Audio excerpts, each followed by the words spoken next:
好，我係許偉浩。呢一架就係我哋團隊所製作嘅播種機，佢可以分為3個部分，一部分就係動力系統，就係由摩打同埋底盤組成嘅呢個部分；第二部分就係呢一個嘅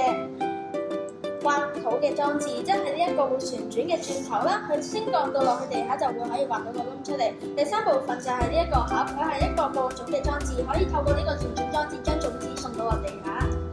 呢一部車仲有2個巧妙之處，第一個就係呢一條橡筋，如果冇咗呢一條橡筋嘅話咧，呢一部車行下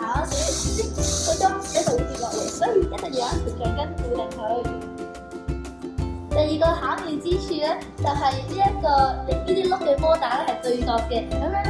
如果咧佢啲轆咧其中一個跌咗入去啲轆度咁樣咧，另一個都可以咁樣可以拉翻佢上嚟。呢一部播種機咧，就喺編程上面設定咗，佢咧就係一開機就會一直，首先係將個摩打向下移，然後就會開始挖窿，挖完窿之後就會向前一段距離，然後就會喺播種子嘅呢個位置跌個種子落去個窿度，最後再向前就會嗰個擋板就會鏟翻平個泥土，然後喺編程上面設置咗，只要按咗左鍵，佢就會自動停止個編程。我哋會用波子去到代替種子進行呢個測試。首先將波子放入去呢一個旋轉裝置裏邊，跟住再撳開始程式。首先一個升降裝置會落咗去地下，我哋預留咗一定空間俾佢插入泥土度旋轉。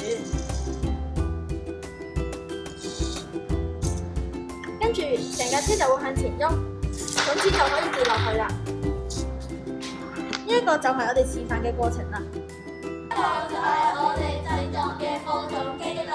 多謝各位。